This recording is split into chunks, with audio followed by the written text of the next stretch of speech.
La Marina Real Canadiense es un servicio fundado relativamente reciente, pero eso no impide que sea interesante e informativo aprender sobre ella. En las colonias británicas de los siglos XVIII y XIX, la defensa naval fue principalmente responsabilidad directa de la Marina Real. Incluso cuando una guerra afectó directamente a Canadá, como la de 1812, fue la Marina Real la que ordenó y comandó los barcos que la defendieron en los Grandes Lagos. Aunque muchos voluntarios canadienses servirían en estos y otros barcos posteriores de la Marina Real, no había barcos navales específicamente canadienses. Sin embargo, esta no fue una política que permanecería popular para siempre, en parte debido a un creciente sentido de identidad nacional canadiense, pero también en parte debido al cambiante entorno político y tecnológico. Estos factores a menudo se entrelazaban entre sí, luego uno reforzando al otro. Una de las mayores preocupaciones de los canadienses era que la única amenaza real para Canadá era Estados Unidos, tanto militarmente como a través de violaciones sutiles de tratados. Históricamente, la naturaleza de los barcos obligaba a las escuadras de la Marina Real estacionadas en América del Norte a permanecer allí. Aunque estallara una crisis en otro lugar, el tiempo de viaje y la naturaleza errante de las fragatas enemigas en la era de la vela implicaban que la situación terminaría antes de que los barcos llegaran al punto de crisis. Además, los barcos enemigos podrían aparecer en las costas canadienses de todos modos, por lo que simplemente se quedarían en su lugar. Con la llegada de la energía de vapor y los avances en la velocidad de los barcos y las comunicaciones, los barcos británicos podrían ser llamados en cualquier momento, ya que podrían llegar a tiempo para contribuir a la resolución de un problema dado, incluso si ese problema ocurriera a medio mundo de distancia o al menos una cobertura para otros barcos que podrían haber ido a responder. Estos problemas, aunque no relacionados con Canadá, dejarían su costa vulnerable a la interferencia de Estados Unidos o de cualquiera que se sintiera con posibilidades. A finales del siglo XIX, un par de incidentes dejaron la costa canadiense con poca presencia de la Marina Real, ya que el imperio se enfocó en una amenaza más lejana. Además, a medida que el poder de los Estados Unidos crecía un tanto y comenzaban a surgir otras amenazas más importantes para el dominio británico, el imperio se mostraba menos inclinado a reprimir cada instancia de violación estadounidense de varios acuerdos y tratados, como los acuerdos de pesca, calculando que, a gran escala, simplemente no valía la pena el antagonismo para provocar un enfrentamiento. Cuando tus aguas son violadas por barcos estadounidenses, como la flota pesquera de los Estados Unidos, te importa mucho más a ti que a un oficial británico preocupado por enfrentar a los rusos contra los franceses y a todos los demás en Europa para evitar una guerra por algún pedazo aleatorio de África que todos querían y sobre el cual Gran Bretaña había reclamado derechos. Por supuesto, los extensos dominios imperiales se debían en parte a que el Reino Unido fue el primero en despegar durante la Revolución Industrial. A medida que otras naciones comenzaron a ponerse al día, también quisieron hacer de su himno nacional la música del jefe final para naciones menos desarrolladas. Esto, por supuesto, llevaría a rivalidades que se extendieron a las carreras de construcción naval, y estas, a su vez, costaban dinero. La Marina Real prefería solicitar a las colonias que contribuyeran a su propio programa de construcción naval. Esto les permitió tener una flota mucho más grande bajo un solo mando, que luego podría concentrar un poder abrumador en el punto de problema, incluso si dejaba otras áreas temporalmente expuestas. Esto llevaría a tres desarrollos en la última parte del siglo XIX y principios del siglo XX, los primeros dos de los cuales ocurrirían en Canadá. A principios de los 1880s hubo un intento fallido de adquirir un buque militar para comenzar a entrenar a un cuerpo de oficiales navales. Sin embargo, resultó que una vieja corbeta desgastada que precedía al propio acorazado era más un pasivo que un beneficio, y la pobre cosa, que era un Su Majestad Británica Charybdis anterior, fue rápidamente devuelta y enviada al desguace, aunque no sin antes causar un sinfín de problemas para el transporte local y ahogar a un par de personas gracias a su estado literalmente podrido. También en los 1880, parcialmente en respuesta a ese fiasco y también a las preocupaciones continuas sobre la conducta de los Estados Unidos en tiempos de paz, Canadá también reinició su servicio de protección de pesquerías, dándole una especie de marina con la que hacer cumplir los acuerdos de tratados y demás en tiempos de paz, ya que los barcos pertenecían directamente a Canadá y estaban armados, aunque no tan pesadamente como los verdaderos buques de guerra y sin un mandato militar directo, aunque el concepto estaba allí para poder dar el ahora mucho menor paso de un servicio de protección de pesquerías a una marina completa si fuera necesario.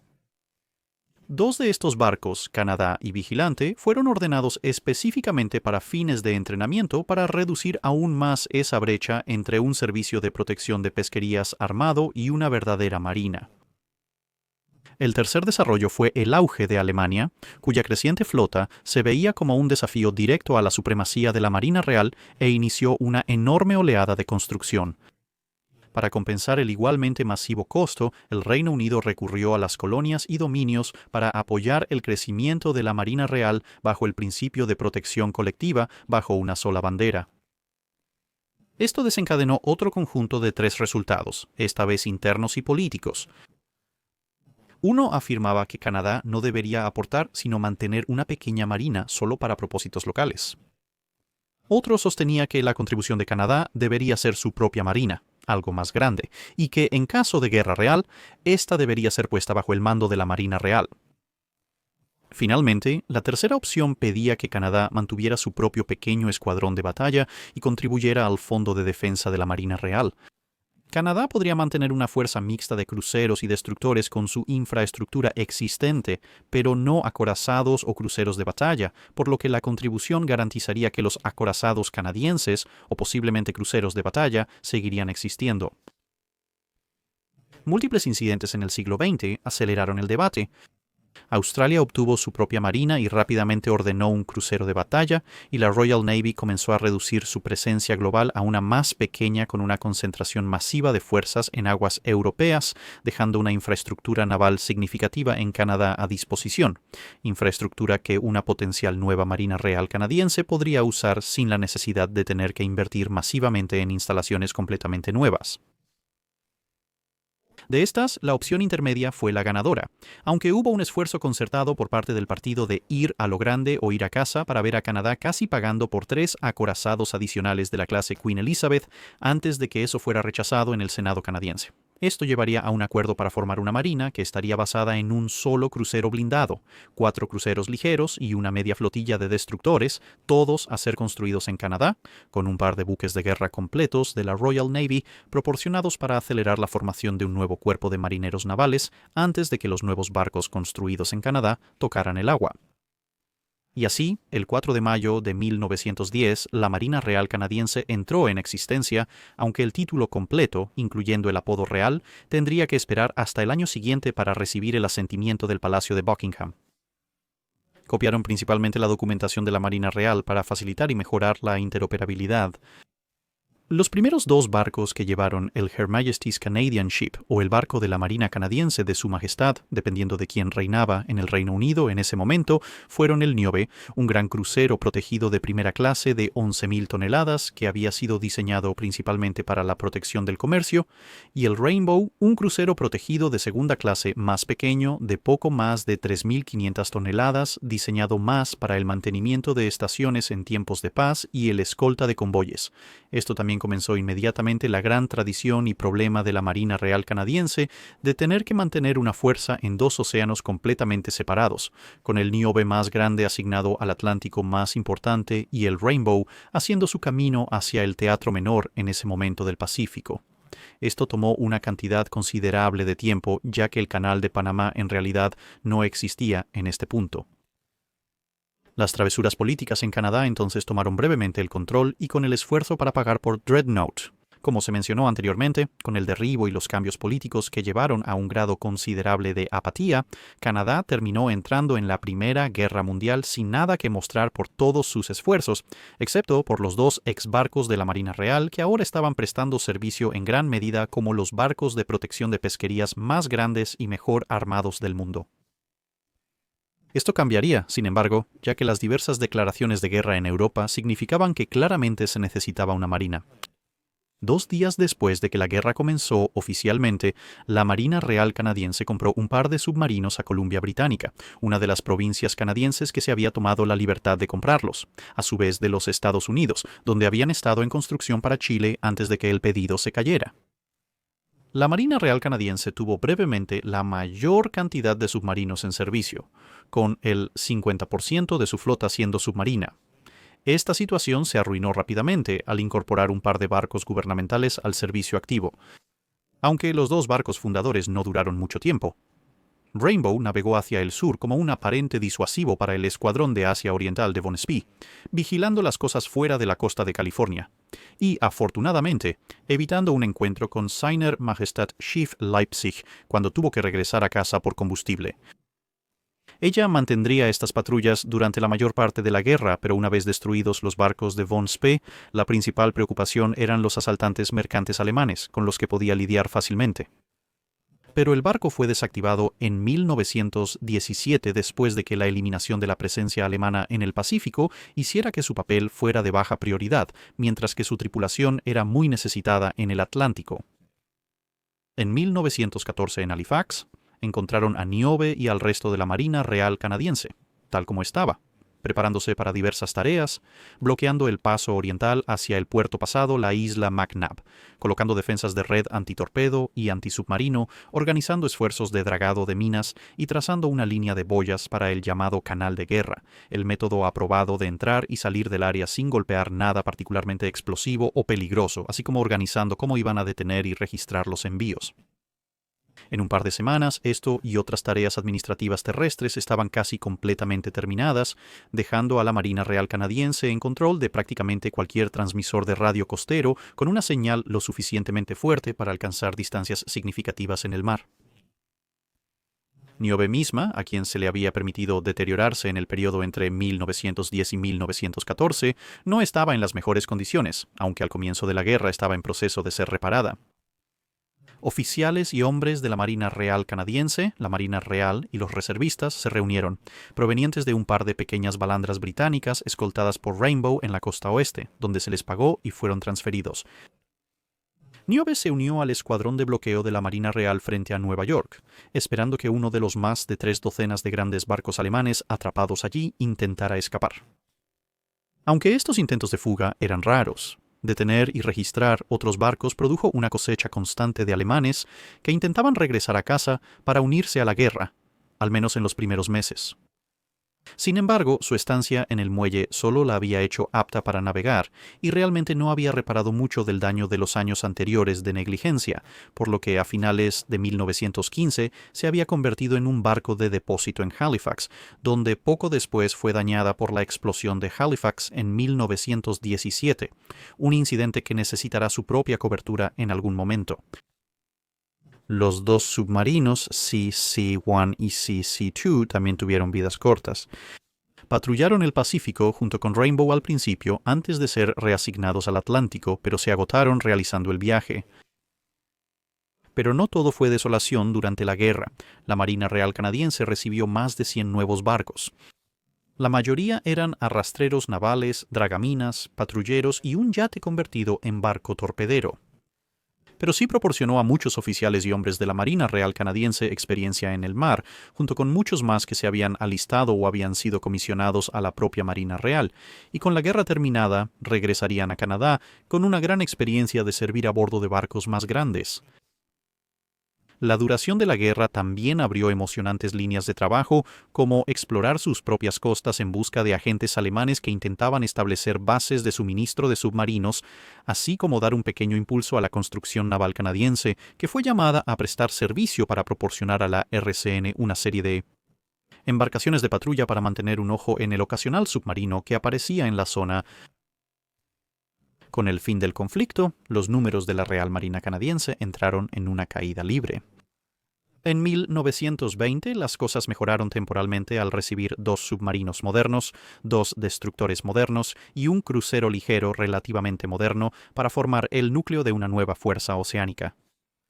La misión de Jellicoe alrededor del imperio había recomendado que realmente tuvieran 3 cruceros ligeros, una flotilla completa de destructores y otra de submarinos, pero los continuos recortes presupuestarios hicieron que el crucero, Her Majesty's Canadian Ship Aurora, y los 2 submarinos salieran de servicio en un par de años, aunque los ejercicios y visitas que realizó en su breve carrera bajo la bandera canadiense resultarían útiles. Y los destructores también se habían ido antes de que terminara su década, aunque fueron reemplazados, pero dejó a la Real Marina canadiense con una fuerza de solo unos pocos cientos de hombres, sin contar las reservas.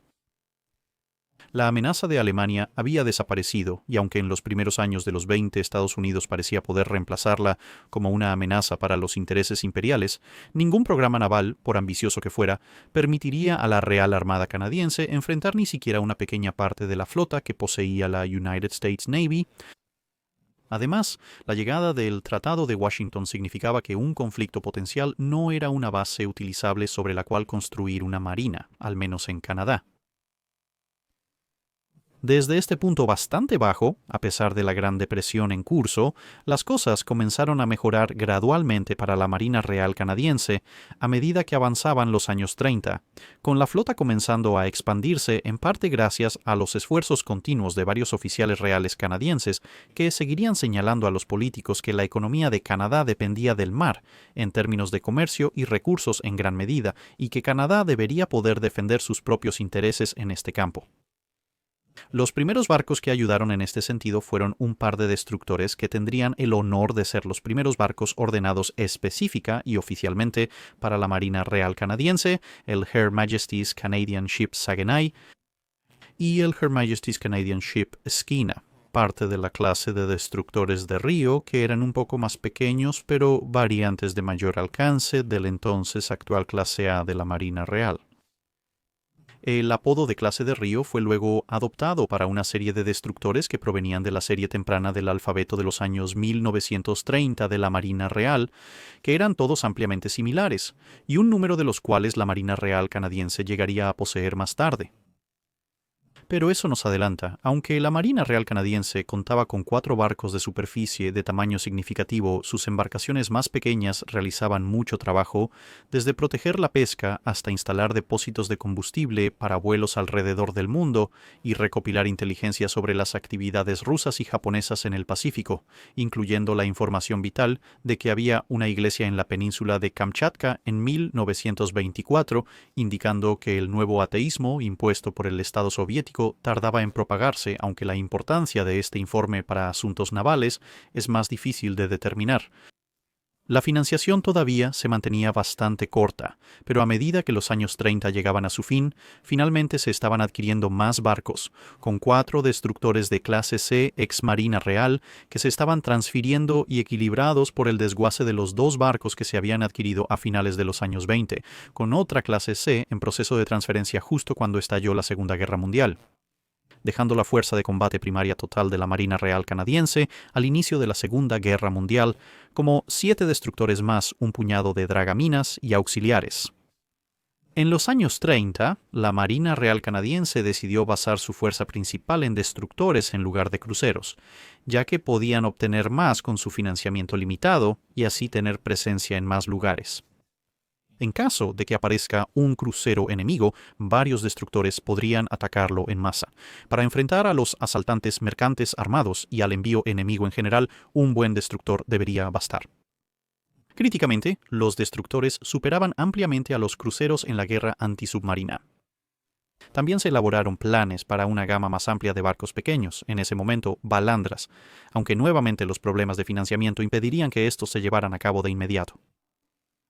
Un cambio crítico que surgió cuando los destructores de la Marina Real canadiense se desplegaron en el extranjero a mediados de los años 30 fue la mejora de la red de comunicación inalámbrica y telegráfica para permitir un contacto constante con los centros de toma de decisiones de Canadá, ya que varios incidentes en la primera parte de la década mostraron que el único lugar con el que los barcos de la Marina Real canadiense podían mantener contacto de manera confiable en ese momento era Halifax. Un plan elaborado para movilizar la flota durante la crisis abisinia no condujo a nada en realidad, pero el ejercicio también había sido beneficioso para determinar tanto el número como el tipo de suministros que necesitaría la Marina, y también cuán rápido podría pasar a un pie de guerra. Pero de tales comienzos humildes se hacen grandes cosas. Esta vez estaba claro que se necesitarían grandes fuerzas de escolta para los convoyes transatlánticos desde el principio, y se requerirían hombres para tripularlos. Con la infraestructura de construcción naval canadiense aún capaz de manejar un número justo de barcos más pequeños y solo un puñado de barcos de tamaño medio, la ruta para la expansión estaba clara, y una vez que los astilleros comenzaron a producir nuevos barcos, un número sorprendente terminaría en manos canadienses. Y cuando digo astilleros no hablo de los británicos, Si bien un número de nuevos barcos de la Real Marina Canadiense efectivamente provendrían de al otro lado del Atlántico, principalmente una variedad de destructores, muchas de las fragatas y corbetas que constituirían la mayor parte de la fuerza de guerra de la Real Marina Canadiense vendrían de la propia industria de construcción naval de Canadá, incluyendo el maravillosamente pero también preocupantemente llamado Her Majesty's Canadian Ship Asbestos, una corbeta de clase Flor. En el lado más ofensivo de las cosas, la Real Armada Canadiense eventualmente terminaría en posesión de un total de 9 destructores de clase tribal mucho más grandes, que verían un extenso trabajo merodeando por las costas de la Europa ocupada, con poco menos de la mitad de estos siendo productos de los astilleros de Halifax. Además de embarcaciones pequeñas como dragaminas y lanchas torpederas, la Real Marina Canadiense se expandió para incluir alrededor de 120 corbetas, casi 70 fragatas, y gracias a transferencias de barcos construidos por británicos y estadounidenses, la última parte del acuerdo de destructores por bases a través del Reino Unido, un total de unos 40 destructores también llevarían la bandera de la Real Marina Canadiense, aunque no todos estarían en servicio simultáneamente. Debido a las pérdidas continuas en tiempo de guerra, a gran escala, la Real Armada Canadiense adquiriría 3 cruceros mercantes armados y luego 2 cruceros más, mientras también proporcionaba la tripulación real para un par de portaaviones de escolta que sin embargo aún llevarían la designación Su Majestad Británica en lugar de Her Majesty's Canadian Ship, en parte porque la Real Armada Canadiense no tenía un componente significativo de aviación naval y por lo tanto los grupos de vuelo estaban compuestos por el brazo aéreo de la flota, pero también porque las estipulaciones legales con respecto a los barcos construidos en América significaban que técnicamente no podían ser vendidos o regalados. Estos 2 buques finales establecerían un núcleo de tripulación de la Marina Real Canadiense experto en operaciones de portaaviones, crucial en el periodo posterior a la guerra. Gracias a una combinación de crecimiento explosivo, relativamente pocas pérdidas y por supuesto la reducción algo drástica en el número de buques navales del eje a una flote, la Marina Real Canadiense terminaría convirtiéndose en la tercera marina más grande del planeta a medida que avanzaba la guerra, al menos en términos de número de cascos combatientes activos. También habría un buen número de oficiales y hombres de la Marina Real Canadiense y de la Reserva Voluntaria de la Marina Real Canadiense sirviendo en la propia Marina Real, y que generalmente se comportaron muy bien en incidentes que van desde Dunkerque hasta la batalla del Estrecho de Dinamarca, pasando por la incursión en los diques secos de Saint-Nazaire y hasta el hundimiento del Scharnhorst. También habría una pequeña pero vital fuerza de poco más de 100 miembros de la Marina Real Canadiense sirviendo y comandando lanchas torpederas y lanchas cañoneras en la feroz guerra en curso en el Canal y el Mediterráneo entre las pequeñas embarcaciones aliadas y sus homólogas del eje. Como se podría esperar de una fuerza que pasó de un puñado de barcos de combate a más de 200 corbetas y buques de mayor tamaño en cuestión de unos pocos años, la gran mayoría del personal de la Real Armada Canadiense era relativamente inexperto. Muchos se habían alistado solo por la duración de la guerra, lo que llevó a algunos problemas iniciales debido a la inexperiencia, especialmente teniendo en cuenta que el deber de escolta de convoy, la tarea principal de la Real Armada Canadiense, no era un entorno especialmente indulgente. Pero aprendieron rápidamente y rápidamente se ganaron una reputación por su trabajo efectivo y minucioso, lo cual creo que se puede ilustrar con un incidente en particular. En el verano de 1942, la Real Marina Canadiense enfrentó algo así como un problema. La mayoría del petróleo que utilizaba, y el país en general, provenía de campos cuyos puertos estaban en y alrededor del Caribe. Pero esto también fue al final de lo que los submarinos U-Boats llamaron el segundo tiempo feliz, cuando la falta de convoyes en la costa americana condujo a una galería de tiro retroiluminada para los submarinos de la Kriegsmarine. Entre esto y una relativa falta de escoltas para los vitales convoyes transatlánticos, los envíos de petróleo a Canadá se estaban reduciendo a un ritmo alarmante hasta el punto de que algunas áreas de la costa este de Canadá se quedaron con apenas 2 semanas de reservas de petróleo para intentar remediar esto. El vicealmirante de la RCN, Anelas O'Neill, posiblemente envió media docena de barcos de escolta, compuestos por 4 corbetas y 2 destructores al Caribe, para escoltar a un número de convoyes que tenían una fuerte presencia de petroleros. Una etapa de estos serían los convoyes TOR o TAIBB, llevando barcos desde Trinidad hacia el norte a través del Caribe, donde podrían ser entregados a otros convoyes que se dirigían más hacia el Atlántico. El 24 de agosto de 1942, el convoy TOR-15 se estaba reuniendo con una fuerza de escolta bastante mixta. Un antiguo destructor estadounidense, el United States Ship Lee, encabezaba la fuerza, y con él estaba el barco de escolta convertido en cañonero convertido en barco de minas holandés, Jan van Brekel, y la mayor parte de la fuerza de escolta eran 3 corbetas de la Real Marina canadiense, Halifax, Snowbury, que más tarde sería inmortalizada como ese kit de plástico, y Oakville. El curso estaba trazado para Aruba, luego a Cuba, luego a Key West, donde el convoy se fusionaría con otro que luego se dirigiría a Nueva York bajo una nueva designación y desde allí a Halifax, el puerto no la corbeta que ya era parte de la fuerza de escolta. El primer golpe fue para la Kriegsmarine con el U-558 y el U-164 cada uno reclamando una muerte pero siendo alejados por los PBI Catalinas en órbita que en las aguas más cercanas del Caribe podían proporcionar una cobertura aérea mucho más consistente y constante. Reuniéndose con más petroleros, para el 26 el convoy había alcanzado una posición adyacente a Cuba y estaba avanzando bien hacia el norte cuando fue avistado por el veterano U-94 bajo el liderazgo del Oberleutnant Otto Itz, quien decidió primero informar a otros submarinos en el área de los objetivos que se acercaban antes de sumergirse y dirigirse a su propio ataque. Sin embargo, su transmisión fue interceptada y triangulada, por lo que las escoltas del convoy se desplegaron habiendo sido informadas de esto y por lo tanto anticipando la amenaza. Junto con el mucho más grande tipo 9U511, el más pequeño tipo 7U94 lanzó su asalto en la oscuridad del 27. El U-Boat más grande logró un alcance de 4 torpedos que eventualmente conseguirían 2 bajas y dañarían gravemente a un tercer barco, todos ellos petroleros vitales. Mientras tanto, el U-94 logró colarse entre el Oakville y el Snowbury, pero fue avistado por un PB Hero en órbita que golpeó el submarino con un cuarteto de cargas de profundidad que volaron los hidroplanos del submarino. A bordo del Oakville se dio la llamada a las estaciones de acción y la corvette de la Clase Flower giró y se dirigió directamente hacia las columnas de agua que ahora se estaban derrumbando, con su conjunto Allied Submarine Detection Investigation Committee emitiendo furiosamente. Bajo las olas, encontrando el submarino descontrolado, el U-94 intentaba soplar sus tanques de lastre, mientras Oakville lanzaba cargas de profundidad a través de su trayectoria. El submarino emergió de las olas y Oakville trazó un rumbo para embestir, un riesgo no despreciable, dado que Oakville era solo un 20% más pesado que su objetivo y estaba construido según los estándares comerciales. La corbeta golpeó al submarino con un golpe de refilón antes de girar y abrir fuego. El cañón de 4 pulgadas perforó un agujero en la torre de mando, mientras sus armas ligeras rastrillaban el submarino.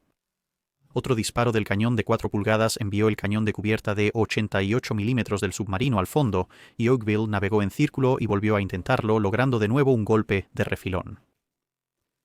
Demasiado cerca para disparar, la tripulación buscó cualquier cosa que pudieran encontrar.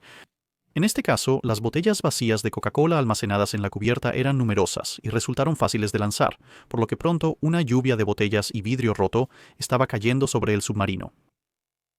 Mientras Oakville se alejaba, se desató otro patrón de cargas de profundidad. Era casi imposible fallar, y en efecto, un chorro de agua surgió justo debajo del submarino.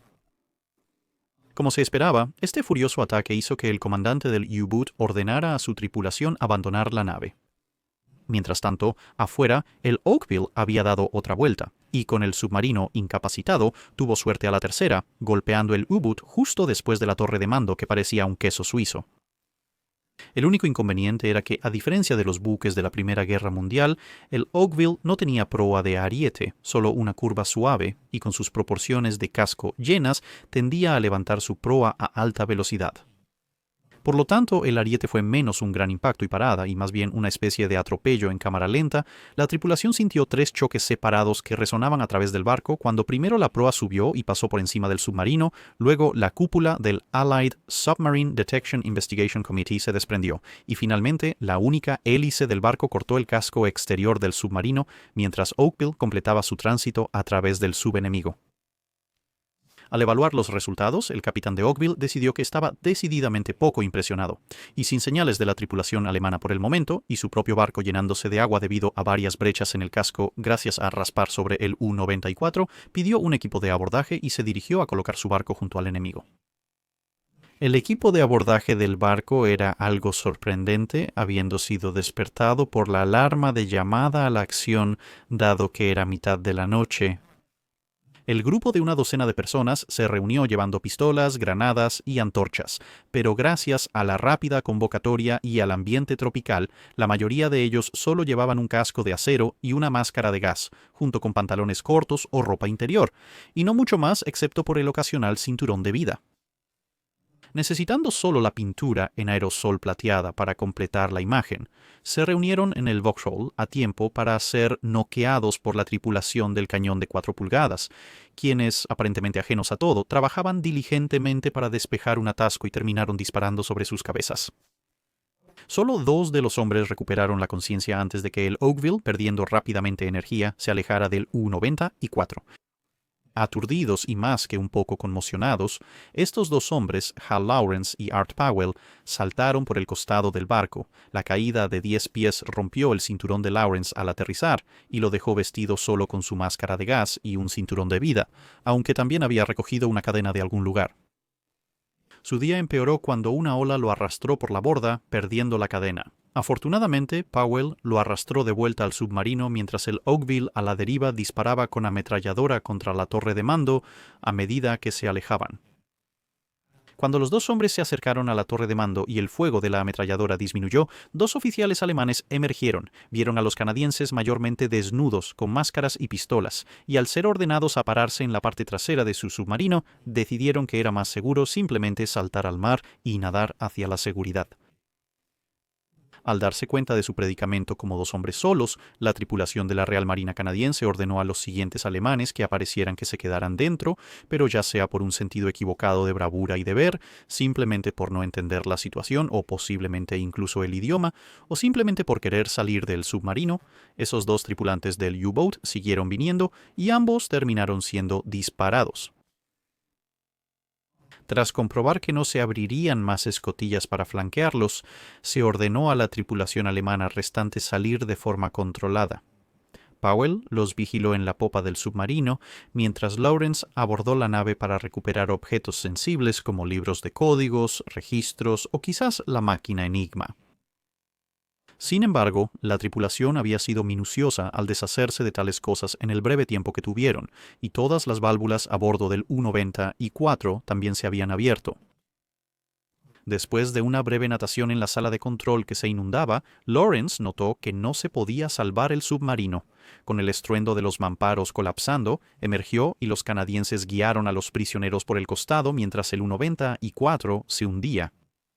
Incluso a lo lejos, el golpe de los torpedos del U-511 al dar en el blanco se extendió sobre las olas. Algunos alemanes, incluyendo a los 2 primeros que se habían lanzado por la borda, nadaron hacia el Oakville y lo alcanzaron, mientras que la mayoría, incluyendo a Lawrence y Powell, fueron recogidos por el United States Ship Lee, que había venido a ayudar. La única pequeña complicación en esta etapa fue convencer a la tripulación estadounidense de que Lawrence, que ahora estaba desnudo y cubierto con una mezcla de sangre y aceite, no era en realidad un submarinista alemán. Esto terminó lográndose gracias a una larga serie de insultos que había aprendido durante su servicio anterior en la Marina Real, donde, sin repetirse, pasó varios minutos cuestionando la legitimidad y ascendencia de los hombres que lo estaban agrupando con los alemanes, además de sus antepasados, hasta varias generaciones atrás, lo que finalmente le concedió una limpieza, algo de ropa y un rápido regreso al Oakville en problemas, ya que se concluyó rápidamente que no había ningún alemán que probablemente supiera tantas palabrotas en inglés. Luego se le informó que Oakville seguía en estación de acción, por lo que debía subir al puente y tomar su puesto de vigilancia. El bastante maltratado Oakville fue debidamente separado del convoy para hacer reparaciones, y el propio convoy llegaría a su destino sin más pérdidas. Esto resume bien los esfuerzos decididos de los marineros de la Real Marina Canadiense para garantizar la seguridad de sus cargos. Además del U-94, la Real Marina Canadiense reclamaría otros 26 submarinos y varias docenas de barcos regulares del eje hundidos o capturados durante el transcurso de la guerra, a costa de 24 de sus embarcaciones de varios tamaños. La mayoría de los destructores canadienses también estarían involucrados en algún tipo de deberes de escolta, incluyendo la protección y apoyo a las fuerzas en los desembarcos de Normandía. La excepción a esto sería la clase tribal canadiense, que a menudo se encontraba junto a sus homólogos de la Real Marina en una serie de peleas feroces con destructores y torpederos alemanes que se extendían por el canal y la costa francesa, con incursiones ocasionales en el Ártico, y cuyas hazañas también merecerán un video propio en algún momento. Aunque la amenaza de los submarinos continuaría hasta el final de la guerra, estaba disminuyendo como un problema general desde mediados de 1943 y durante 1944. El enfoque había comenzado a cambiar, al menos navalmente, hacia el Pacífico, aunque la Real Marina canadiense también tendría una fuerte presencia en el período intermedio, operando embarcaciones de desembarco y similares en las playas del norte de África, sicilianas italianas y del Día D, donde, por supuesto, una de las 5 playas fue tomada principalmente por tropas canadienses. Una operación más exitosa que el asalto a Dieppe, que también tuvo una participación canadiense significativa. Parte del caos de ese día en particular fue resumido por el subteniente D. Ramsey de la Reserva Voluntaria de la Real Marina Canadiense, quien presenció lo siguiente.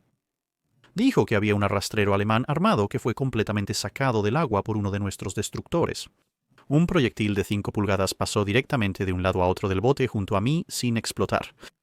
El capitán Jones, oficial del bote de la Reserva de la Marina Real, un ex pescador, gritaba improperios a Jerry y de vez en cuando soltaba un famoso dicho yonesiano: «Vete a freír espárragos». Y una gran casa, llena de ametralladoras, Jerry disparando como locos a cualquiera que se atreviera a acercarse a la playa.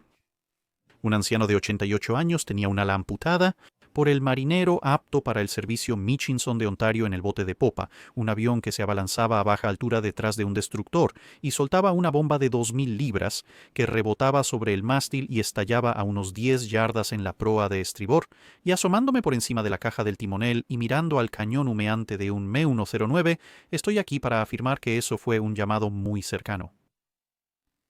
Fue un poco caótico en la playa de Dieppe, para ser perfectamente honesto, pero a medida que se acercaba el final de la guerra contra Alemania, la atención inevitablemente comenzaría a centrarse en Japón.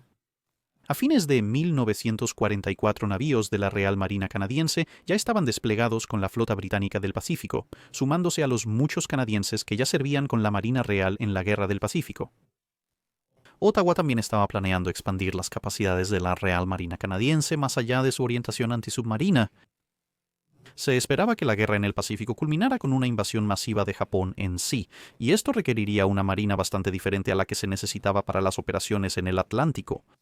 En el Pacífico de 1944 y 1945 se necesitaban muchos menos escoltas de convoy, a menos que fueras Japón. Pero como Canadá estaba del otro lado, eso no importaba demasiado.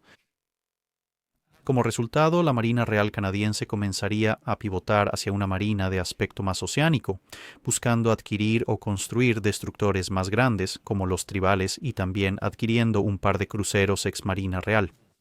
Uno ligeramente usado, el otro casi nuevo, con planes de asumir significativamente más activos de superficie pesada de la Marina Real, incluyendo 2 portaaviones. Pero una vez más, las circunstancias, en este caso el fin de la guerra, intervinieron, y el plan se redujo masivamente a operar un solo portaaviones, el Guerrero, cambiándolo por uno mejor que no estaba haciendo doble función como barco de refrigeración en un plazo bastante corto, además de reacondicionar los destructores más grandes y otros barcos que ya tenía la Marina Real canadiense. Pero dentro de un par de años después del fin de la guerra, la gran mayoría de los barcos más pequeños que habían constituido la mayor parte de la fuerza numérica de la Real Armada canadiense en tiempo de guerra habían sido vendidos, desguazados o enviados a la reserva, ya que la Real Armada canadiense se reorientaría para un nuevo papel en lo que rápidamente se estaba convirtiendo en la Guerra Fría. Eso es todo para este video. Gracias por verlo. Si tienes un comentario o sugerencia para revisar un barco, déjanos saber en los comentarios abajo.